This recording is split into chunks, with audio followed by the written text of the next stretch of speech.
Social media ద్వారా తన సంస్థ పైన తనపైన దారుణమైన దుష్ప్రచారం చేస్తున్న రాజా నగరానికి చెందిన బర్లా విజయ్ యాదవ్ పై తక్షణం చర్యలు తీసుకోవాలని డిజిటల్ మహిళా వ్యవస్థాపకురాలు counselling psychologist doctor Ashlesha Eedala ఆందోళన వ్యక్తం చేశారు.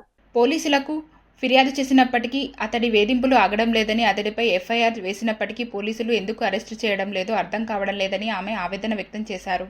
ది రాజమండ్రి ప్రెస్ క్లబ్లో జరిగిన మీడియా సమావేశంలో ఆమె మాట్లాడుతూ జూలై 15 నుంచి అసభ్యకరమైన వ్యాఖ్యలు చేస్తూ యూట్యూబ్ వంటి సామాజిక మాధ్యమాల్లో వీడియోలు పోస్టు చేస్తున్నారని, అవి తమను సంస్థలో సభ్యులను చాలా ఇబ్బందులకు గురిచేస్తున్నాయని తెలిపారు. సామాజిక మాధ్యమాల్లో ఇటువంటి ప్రచారం సాధారణమేనని, తాము మొదట్లో అంతగా పట్టించుకోలేదని, అయితే రోజురోజుకి మరీ శృతిమించిపోతుండటంతో జిల్లా ఎస్పీని కలిసి ఫిర్యాదు చేశామని, ఆయన ఈ కేసును ప్రకాష్ నగర్ పోలీసులకు రిఫర్ చేశారని వివరించారు. అక్కడ సీఐ సదరు వ్యక్తికి ఫోన్ చేసి ఇటువంటి వీడియోలు ఎందుకు పెడుతున్నారని ప్రశ్నిస్తే ఆయనపై కూడా ఇష్టం వచ్చినట్టుగా మాట్లాడటంతో లిఖితపూర్వకంగా ఫిర్యాదు చేయడంతో ఎఫ్ఐఆర్ వేశారని, అయినా ఆ ప్రచారం ఆగడం లేదని ఆవేదన వ్యక్తం చేశారు.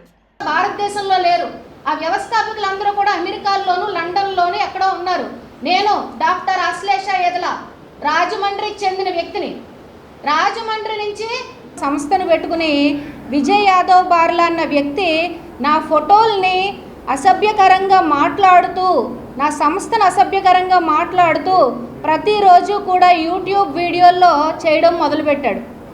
ఇలా మొదలుపెట్టిన తర్వాత సిఐ గారు ఫోన్ చేసి, బ్రదర్, ఆడవాళ్ళ మీద ఇలాంటి దుష్ప్రచారాలు చేయడం తప్పు కదా, ఆడవాళ్ళ మీద ఇలాంటి నువ్వు డిఫేమేషన్ చేయడం తప్పు కదా, ఇది రెప్యుటేషన్కి సంబంధించింది కదా, నిజంగా ఎవరైనా ఇబ్బంది పడుంటే నువ్వు లీగల్గా వెళ్ళాలి కదా బ్రదర్ అని ఫోన్ చేసి అతనితో వెంటనే మాట్లాడడం జరిగింది. సిఐ గారు వెంటనే అతనికి ఫోన్ చేసి మాట్లాడినప్పుడు, నేను బార్ అసోసియేషన్ కౌన్సిల్లో అడ్వకేట్ని, నేను సీనియర్ అడ్వకేట్ని పెట్టుకుని మాట్లాడతాను, నేను మీకేమీ సమాధానం చెప్పవలసిన అవసరం లేదు అని చాలా విసురుగా ఫోన్ పెట్టేయడం జరిగింది. ఆ రోజు కూడా సిఐ గారి దగ్గర చాలా అనుకోడని వ్యాఖ్యలు, ఒక ఎడ్యుకేటెడ్ ఎలైట్ ఉమెన్ని, ఎంపవర్మెంట్ ఇచ్చే ఉమెన్ని, ఇంత పెద్ద సంస్థ నడిపించే ఉమెన్ని అనుకోడని మాటలన్నీ ఆ రోజు డిజిటల్ మహిళని, నన్ను ఉద్దేశపూర్వకంగా చాలా మాటలు అన్నాడు. సిఐ గారు ఫోన్ పెట్టిన వెంటనే ఇతను మాట వినేలా లేడు, ఎఫ్ఐఆర్ ఫైల్ చేసేయండి అంటే ఆగస్టు 3వ తారీఖు స్థానిక ప్రకాష్ నగర్ పోలీస్ స్టేషన్లో నేను ఎఫ్ఐఆర్ ఫైల్ చేసేసాను. రిటర్న్ కంప్లైంట్ ఇచ్చాను.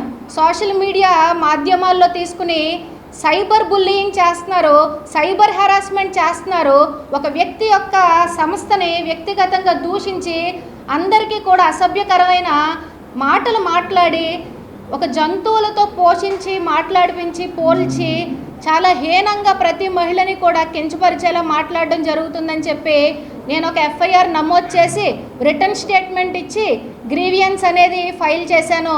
మన Andhra Pradesh government grievance cell under కూడా చేశాం.